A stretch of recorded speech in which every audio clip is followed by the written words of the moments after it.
señoras, por favor, arreglen los problemas domésticos ustedes. Bájense los pantalones y no amenacen con que ahorita que llegue tu padre ya vas a ver, ¿no?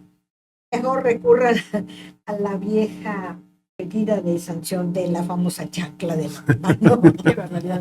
No fomenten la violencia. Bueno, es una broma, Yo creo que mejor el diálogo. Yo creo que claro, es el diálogo, pero digo, o sea, estoy haciendo la referencia de que respetemos al padre y dejemos que llegue a casa tranquilo y denle de cenar, ¿no? Ay, me molesta, en alguna ocasión fui de visita y llega el señor, se le veía cansado. Ah, qué bueno que ya llegaste. Caliéntate la cena, ahí está, y ahí es.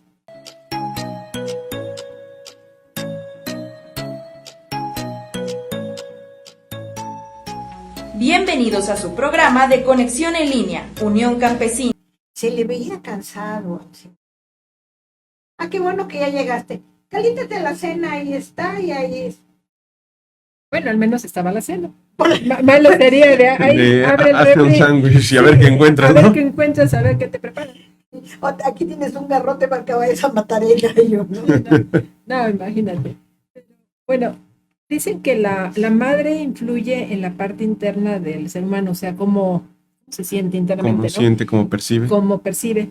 Y en el caso del padre, es hacia su relación con la sociedad, o sea, hacia afuera.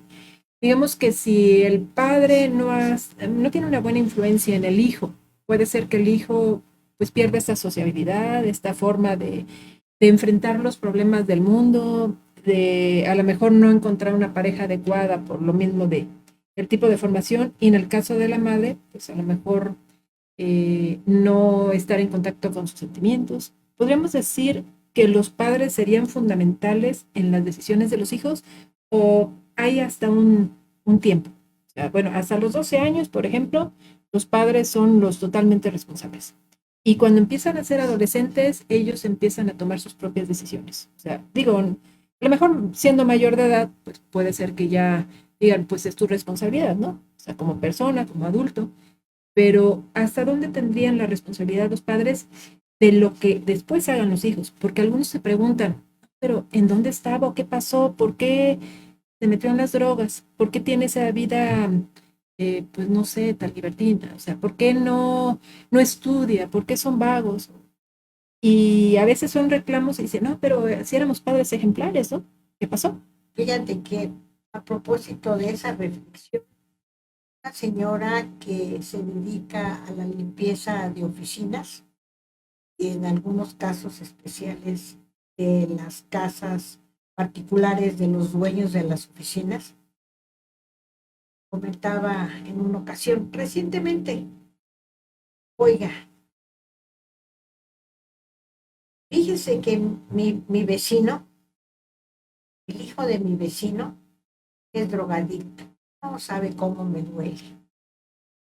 Dice, ¿y sabe por qué? Dice, mi opinión, o yo pienso que es porque los papás trabajan todo el día solo, porque los padres no le dedican tiempo al muchachito y por eso está así. Esa es la reflexión de una madre como cualquiera de nosotras. Entonces, pues ahí creo yo que los padres tenemos la responsabilidad de la conducta de nuestros hijos, ¿no, maestro? Sí, recuerdo mucho una lectura que decía brevemente: sé padre de tus hijos desde que nace hasta los 13 años. De los 13 hasta los 20, sé su guía. Y de los 20 en adelante, sé su amigo. Así es, digo, sentar las bases siempre es complicado, ¿no? Porque uno trae los patrones de casa, de lo que ha aprendido, de la vida, por experiencia, de lo que ha estudiado, ¿no? O los golpes que la vida también te ha dado, ¿no? Entonces, bajo esas premisas vas creando tus propios criterios. Pero también es muy importante saber que tienes apoyos, ¿no? Y esos apoyos pueden ser los abuelos paternos, maternos, ¿no? Algún amigo o alguna familia que tú consideres con un perfil idóneo, inclusive la misma escuela, ¿no? A donde tú mandes a tus hijos, esa es la función social de la escuela, ¿no? Ser también un apoyo de las familias. Pero a veces también uno como papá dices, bueno, yo lo voy a hacer como yo quiera.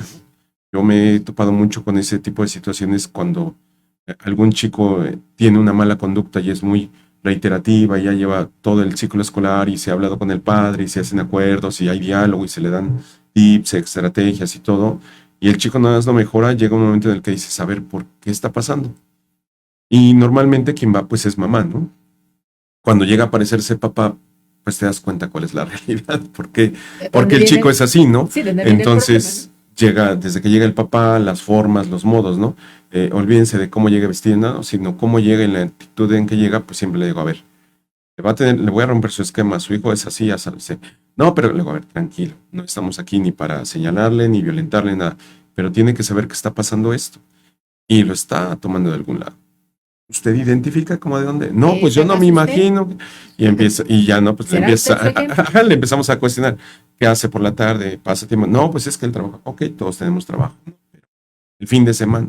Yo sé que el domingo es su día de descanso usted. Pues en lugar de irse con los amigos, fútbol, ¿por qué no se va con él al parque? ¿Por qué no ese día se levanta temprano y dile, vamos a caminar o a correr juntos? Vamos a echar la pelota. ¿No? O sea, si es su único día, ¿no? Si tiene más días, bueno, pues trate de buscar un espacio, ¿no? A veces yo siempre les digo, pues los trabajos no están como para echar las campanas al vuelo, ¿no? Que puedes llevar y llevar y llevar a todos lados. Pero bueno, ir al parque no es algo costoso. No es tiempo nada más. La cuestión es cuánto tiempo quieres disponer, ¿no? O sentarte tan solo a platicar o a ver la tele con él, ¿no? Para ver qué está viendo, porque a veces también, ¿no? Hay papás que llegamos y, ay, estamos con el celular y el hijo viendo la tele y tú ni siquiera en cuenta de lo que él está viendo. O tiene también su celular y tú tampoco, ¿no? Y hoy en día, digo, hay muchas formas, hay algo que se llama control parental y tú puedes bloquear el celular de tu hijo, ¿no? Para que él pueda ver exclusivamente algunas cosas.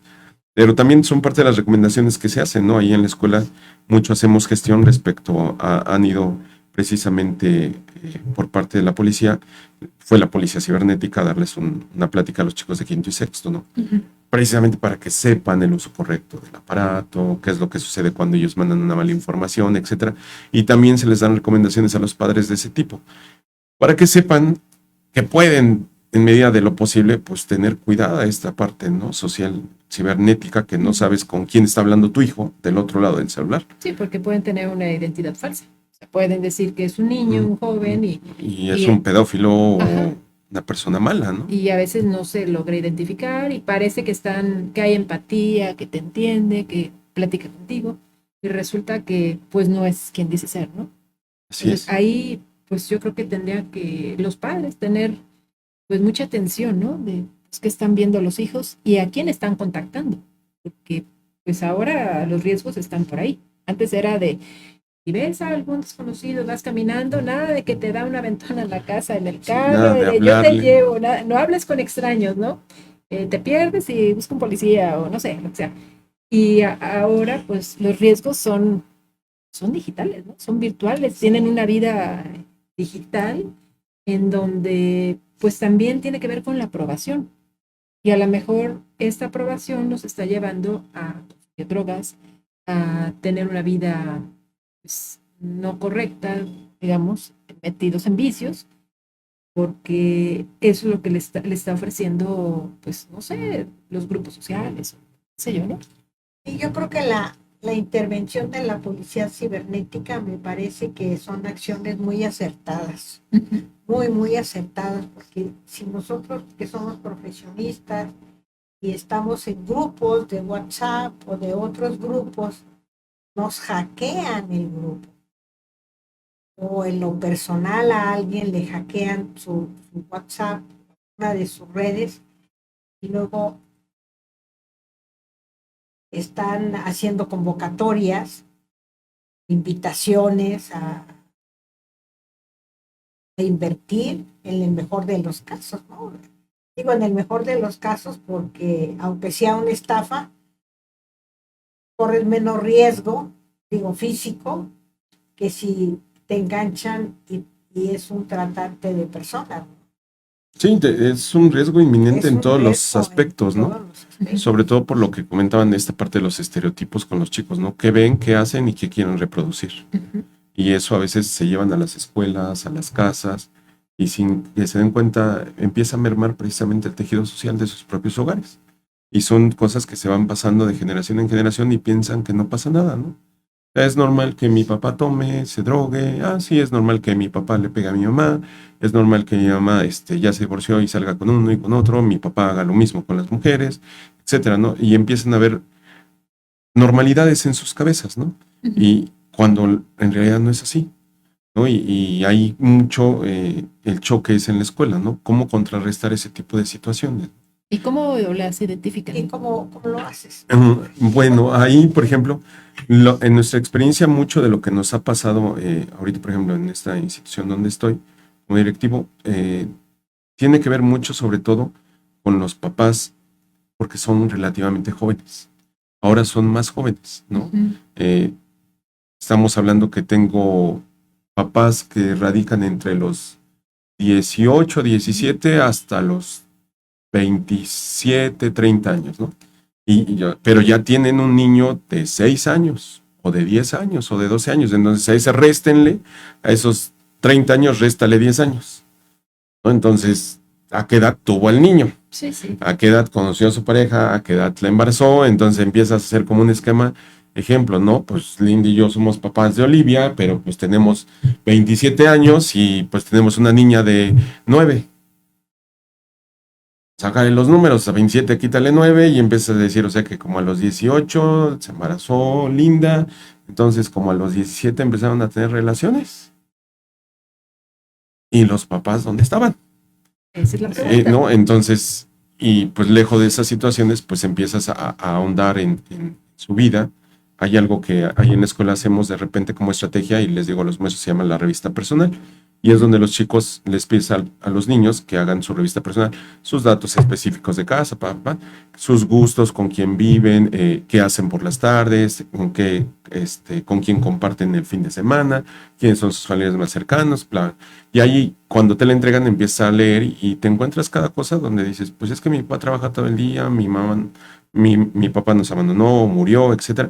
Y empiezas a ver sus historias y dices, híjole, hay algunas de verdad son muy desgarradoras. Ese es el primer como acercamiento de conocimiento, ¿no? Ujú. El segundo es ver sus actitudes, cómo se relacionan. A veces los niños, esta parte de sus relaciones sociales, para muchos es muy fácil de, sí, vente, vamos a jugar y esto y el otro, pero para otros últimamente también es complicado, ¿no? Se sienten un poco intimidados, retraídos, porque quizá en casa también no se refuerza como mucho esta parte de la autoestima, ¿no? De eres único, eres increíble, eres una buena persona, compórtate, respeta y vas a recibir lo mismo. Y la escuela busca eso, ¿no? Crear ese tipo de ambientes. Cuando tenemos pláticas con los padres siempre reforzamos como mucho esos aspectos, ¿no? Y mucho el diálogo, hacemos mucho énfasis. Platica con tu hijo, platica con tu hijo, platica. Y alguna vez una mamá nos cuestionaba en una reunión y dice, ya me cansé de platicar con él y sigue haciendo lo mismo. Digo, bueno, ahorita. Digo, mi primera pregunta es para usted. Ok, aunque se porta mal, ahora él se acerca y le dice, no, pues sí, ahí tiene la diferencia. De tirar la piedra y esconder la mano, ahora, ¿sabes qué hice esto? Ok, vamos a resolver. Puntos. ¿Qué estuvo mal? Luego, ya él o ella está abriendo un canal de sinceridad de decirte, pues aunque tengo miedo de mamá y de papá, pues le voy a decir que me equivoqué. Y ellos sabrán, ¿no? Esa es una, y siempre yo por ejemplo, a Santiago siempre le digo, no importa lo que hagas, dímelo. Bueno o malo, dímelo. Ya veremos cómo lo solucionamos. Pero tienes que saber que yo estoy aquí para protegerte. Yo. Ujú. Nadie más que mamá y yo estamos aquí para protegerte.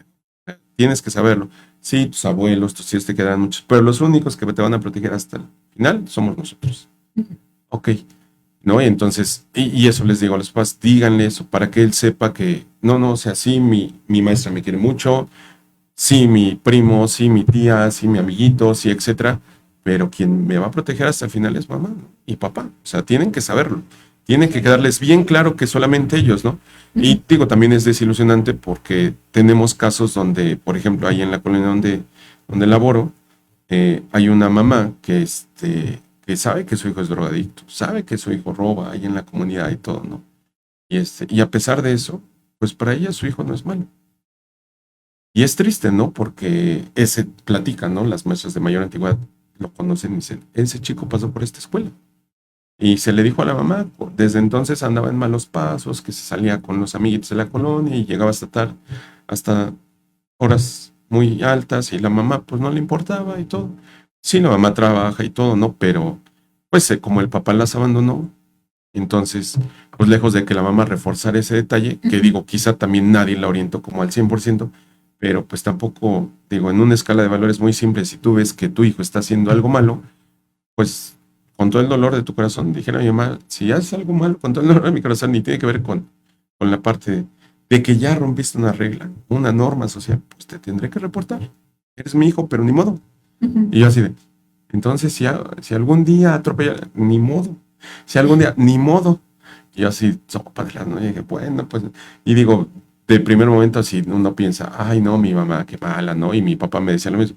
Pero después uno va creciendo y cuando te vuelves padre dices, pues sí, es que, Hay que pues sí, pararlos, hay que sí, o sea, de detenerlos de alguna alguna manera, manera, ¿no? sí, o sea, digo, Un límite. lo que límite. decía Linda, ¿no? Pues, más allá del chanclazo, ok, amas tanto tu celular, te quedas sin celular. Amas tanto ver la tele, te quedas sin ver la tele. Y vas a ayudar con esto. Y poner sobre de ellos, sobre los pequeños, desde pequeños, una responsabilidad.